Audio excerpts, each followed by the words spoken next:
Today here on One Tech, we got a real special guest. For the people that might not know you, let them know who we got. My name is Scarlett_JV. First name Jocelyn, but I go by Scarlett. The right way. Appreciate you for coming through, man. I definitely met you last time when you came with somebody, and then you gave me a card, so that caught my attention right away. Yeah. So for the people that might not know you, let them know what you got going on. Okay, so I'm a mortgage lender here in Atlanta, Georgia, but I can originate anywhere down south. That's basically what I dedicate my time to right now, and then on the side I like do a little music stuff, but I'm not the rapper. I'm not the talent. I'm the behind the scenes, the make it happen girl. Yeah, so. the right way. So where you from? Where was you born? Okay, so I was born in Brooklyn, New York, but I only lived there about the first 8 years, and then I basically grew up in Baltimore. Like when people ask me where home is, it's Baltimore, Maryland. Baltimore. Tell us about Baltimore. I've never been. Baltimore can be a little rugged. You know, it doesn't have the greatest reputation, but the culture and the people there is very different, very genuine. I feel like, I don't know if maybe it's just the up north thing, but we're definitely very aggressive for sure, and hilarious. Oh man, yeah, no, that's turn. So how was the younger years for you out there? I think a lot of it is such a blur because I feel like so much has happened in my life in the past, 5 years. Well, let's take it to high school. High school. Okay, high school. It was fun. I feel like I really enjoyed. I've always gotten along with everybody, so I enjoyed the teachers. Of course, it was the ones we don't like, but majority of the time, it was fun. I think I had a good experience. I definitely skipped a little. You know, I got that sweet face, but I have a couple stories. But overall, it was fun. I had a good experience. That's a blessing. How was life after high school? Because you went to college, I'm sure, right? I did about 3 years, but I did not finish. I haven't finished yet, I should say. It was cool. I feel like I enjoyed it more because I got to pick what I wanted to learn. And I felt like high school, I was like a little, probably too mature for high school. So it was a lot more fun and getting in trouble because a lot of the stuff was like easy to me. And then going to college, that was definitely a challenge because it was a little bit harder, but at least I was learning what I wanted to do. So every time I would find my motivation to keep going and pass my classes. Yeah, so that's real. So how did you get into real estate from college? Okay. And then, you know, that's another thing I want to give you a big shout out to, because you didn't finish college and you're still successful, but you're gonna finish. Oh yeah, the plan is definitely to get, you need money to make money, so I'm definitely just trying to get everything in order, and my dream is to definitely go back. But to get back to your question, after college, I think it was in 2018. My parents have like a painting company, so they paint and like houses, not like drawings and stuff like that. But when they had the up north, so when it snows, like business goes down. So my dad moved us out there in 2018, and then from there I was going to continue doing, going to school. But unfortunately, because I wasn't a resident there for a year, they wanted me to pay out-of-state tuition. They weren't trying to take my credits, and at this point I'm almost like a sophomore, so I'm at a junior. So then from there, I sat the year out, was just looking for jobs, and I'm bilingual, so I kept looking for. What you speak? I speak Spanish. I'm fluent in Spanish and English. What's your race? Yeah, I'm Guatemalan. We're from Guatemala. So you wasn't born there? No, I wasn't born there, but I go every year. I grew up with parents where no English in the house, only Spanish. So I'm thankful for that, because now it gets me into doors that I never thought I could. So that's a blessing. Definitely happy about that. Big shout out to your family. I know, appreciate you. Shout out to my parents. You're gonna say something to the Guatemalans in Spanish, because they might be watching. Okay. Shout out to I should say, yeah, no. we going viral. No, you're right. Saludes a todos mis chapinis y chapinas. Creen sus sueños porque todo es posible. Con ganas. What did you just say? I basically said chapinas, and chapinas is what we call people who are from Guatemala. So chapinas are females, chapinas are males. But I basically said shout out to us and told them that dreams do come true with just a little hard work. Yeah, that's real. That's real. I know it getting kind of hot. It is a little hot. Because No, you keep going though. Okay, I'ma okay. just. This is the first time this happened. Well, no, actually it did happen yesterday, but that should be way better for Okay. you. Am I like sweating? No. But I think that happened yesterday. It do get hot in the spot. Do we gotta go there? It's a little, you know, but it's okay. We'll be here. So how's the weather in Guatemala since we're talking about hot? It is unbearably hot, especially like our town. We live deep, like it's like 8 hours from the city. So you fly from US to Guatemala City and then it's like 8 hours driving to our town. Yeah. But out there is like a humid heat. So it's like, it's the unbearable heat. I feel like I would take dry heat over humid heat. But. Yeah, facts. Yeah, that's how I get downhill. Like I'm from Chicago, so the summer there is crazy, but it's not like a Georgia summer, dry heat. You know or what even I'm being in Florida. Yeah, living in Florida, that was. You lived in Florida? Yeah, I did. I lived in Miami for a little bit. And, what year? That wasn't so in 2018 when we moved out there, and then I lived up in there until 2 years ago in 2022 when I moved out here too. Damn. So how did you get to Miami? Okay, so Miami, I had friends who lived out there, and I would just like go out there, and it would be partying and networking and stuff. So I was majority of the time was there, and I've always held a job. So I was just, and mind you, I was living with my parents. So and shout out to people who live with their parents. I think that's bad. Like get your money together, and then figure out the rest. So but yeah, just being out there, having friends out there, networking. I'm a people person, so I talk to whoever. But yeah. Yeah, no, for sure. That's the right way. So then from Miami, you came here. What made you move to Georgia? So, because I couldn't go to school, and then I I was looking for a job, like for somebody who needed like a bilingual assistant or something. And then I ended up, working for some mom and pop brokerage of mortgage lenders. And then I kind of just learned the game from there. I'm a fast learner too, so they taught me everything with spending time with them. And then, from there I'm like, okay, cool. Met a processor who I worked with there, and she had just told me that if I wanted to get the best training, I had to go like corporate, like I had to go and get like real good training. And so I don't know. I figured I didn't want to be too far from my parents to go all the way back home to Baltimore. I figured Georgia was perfect. Atlanta was perfect because it went good with the real estate and then the music stuff that I do on the side. So I figured, why not? So, and I applied for jobs and I got one. And so here I am. Let's talk about the music stuff. So let's go into it. What you really do with it? So I have a really good eye for detail. I love music. I feel like I'm very artistic and creative when it comes to certain things. So in the past, I've been like creative directors or like helped marketing stuff. I'm just really good at making things happen. Like I'm very persistent and very persuasive in certain ways. So you got a label, or you like a PR, or no, what you consider yourself? It's a freelancer really. It's just it's like to become, because I'm not gonna, I ain't gonna lie.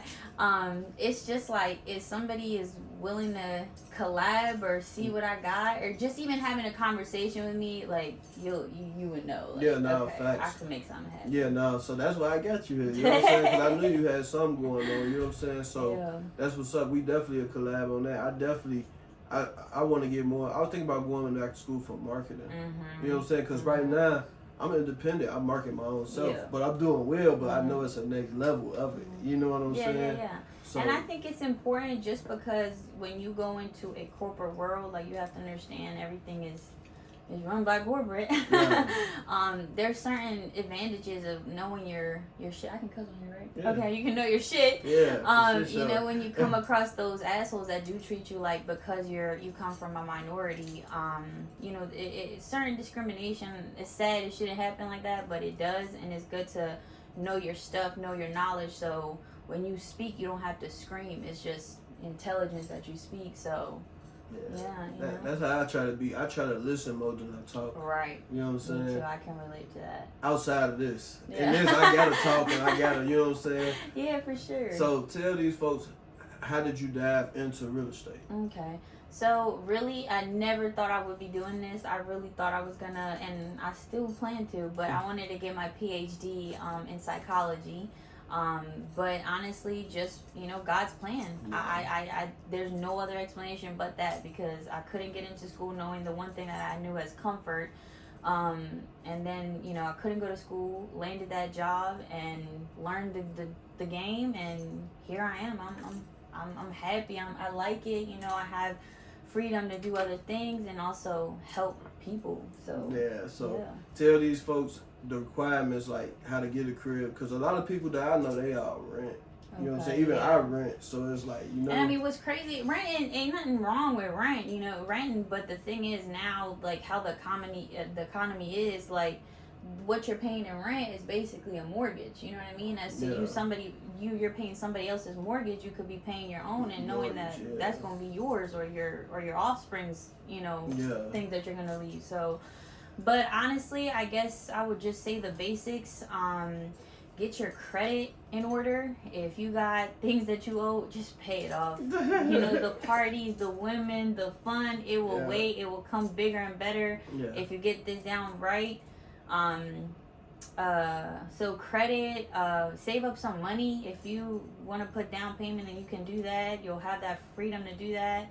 And then employment, whether you're self-employed, file your taxes, do your taxes, because Uncle Sam wants everything. So, do your taxes, credit, have some money saved, and be knowledgeable what you're doing. Don't jump into something just because everybody got a house. Know what you're doing. Make sure you're prepared, because it's a big responsibility. Yeah, I know one thing, you got to pay for the repairs yourself, right? Yeah. And that just depends, like, again, either you buy something where you have to make repairs, or you buy something that's already put together. And 9 out of 10, everybody wants everything that's already nice.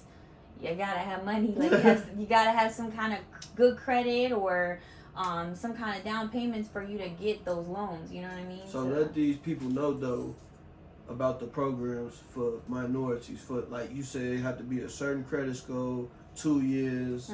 Like, so explain that to them. So depending on what state you're in, I know I can speak for Georgia, has down payment assistance programs. That means, like, let's say you go get a loan, but you don't have money for your down payment. There's down payment assistance. They have grants, and then certain lenders, I know I do, have 100% financing, where it's basically what the first-time home buyers use, which is everything. You just kind of bring your closing costs money, which is about, I don't know, $10K, depending on who you working with, who can help you out. That's why, you know, you gotta look at your options, so you know you gain something that's gonna help you. Yeah, so that's good, man. Yeah, so I'm definitely gonna be working with you. You know what I'm saying? Sure. Because you definitely really put it in my head. You know what I'm saying? So I definitely want to encourage other people about that too. You know what I'm saying? So how did I go if I wanted to buy land and build my own house? Well, if you are gonna buy the land, I mean, it depends. If you already have your cash money, then of course buy your land. But let's say you only have enough to cash buy your land, and now you want to build a house, you can get a loan to you know, build your house. And that would be a construction loan. But again, it's always gonna ask your, at least anywhere you go, they're gonna ask for a 2-year history of income, taxes, credit history.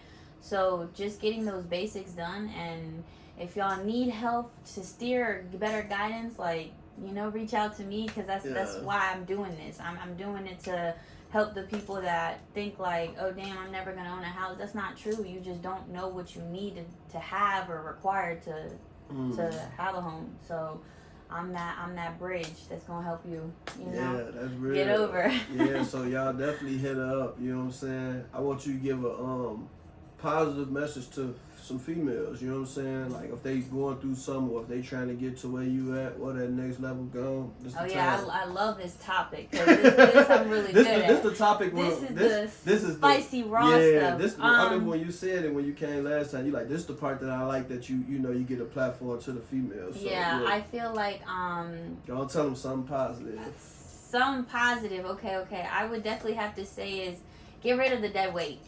Yeah. If women are natural to be nurturers and want to help men or women, stop doing it. If you can't help yourself, don't help others. I feel like my best thing to women is focus on you and what you want to do in your career, so no one can take that from you. No man, no woman, nobody who comes around, and you have a clearer mindset of who's good and who's not in your life when you have your own shit put together. Like, it'll be easy to spot out people who shouldn't be in your life and who are wasting your time.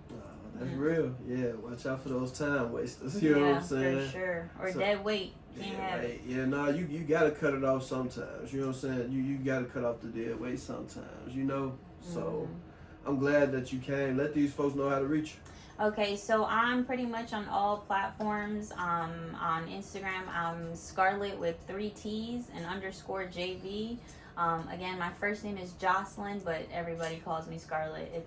It's my middle name, so. That's your real middle name? Yeah, it's my middle name, yeah. Oh, but my lit. family, close friends, everybody just call me Scarlett, so. Yeah. Professionally, I'm Jocelyn. On the streets, I'm Scarlett, so. But, yeah. No, you lit, man. So I definitely appreciate you for taking your time. I know you real busy. I be seeing you selling houses and everything on Instagram. Selling loans. I be seeing you selling loans, you know what I'm saying? So you took your time out to come rock with me. That's real, you know what I'm saying? I know you're a busy, important person, but I'm glad you came so we could share this. This definitely you know, it might motivate somebody to. I sure hope, because it might motivate somebody to come buy that loan. Yeah, you know no, for sure. If you just, anything is possible is all I can say. Yeah, no, facts. That's real. That's real. So, you know, I'm glad you came. You know what I'm saying? We wasn't going to take up too much of your time. I think we came up with something viral. You know what I'm saying? And I do want to just take a moment, if I can. I did want to just say thank you to you. Sure, and I appreciate you. And thank you for what you do for us entrepreneurs out there, for sharing your platform with us and having us and allowing us to share, you know, our stories. I did bring you a little something because I was a little late. I got you it's a Guatemalan rum, so it's a rum that's made in Guatemala. Damn, how you get it that fast? They have it here. They sell it at local liquor stores. Thank you. So, it's like a soft, sweet rum. So this is the first time. This is the first time somebody gave me a gift on the platform. Oh no! So, you know, y'all better appreciate my boy. So you know, this gonna be said. I gotta leave it right there. Yeah, for you know what sure. I'm saying? I gotta leave it right there. So I definitely appreciate that. That was really nice of you. You know what I'm saying? Thank you for what you do for us. Yeah, thanks. You know what I'm saying? So just a little something. Yeah, that was very thoughtful. I definitely appreciate that. That made me feel like I'm doing something right. Oh, you are, know what I'm for saying? sure. So that's real. So I appreciate that, and you know, give a shout out to anybody that you forgot. I feel like I show my appreciation to everybody around me, so I feel like they know that and they feel that. I think the biggest shout out I can say is shout out to God for everything He does. He's never leaving us alone. He's always there. You just gotta take the time to talk to Him. So shout out to God, and thank you for, you know, opening doors and doing what you're doing. Appreciate that. Thank you for this Guatemalan rum. You're welcome. I'm gonna be drunk as hell, so you know, appreciate that. Yeah. And I think that's it. God bless. Yep. It kept recording.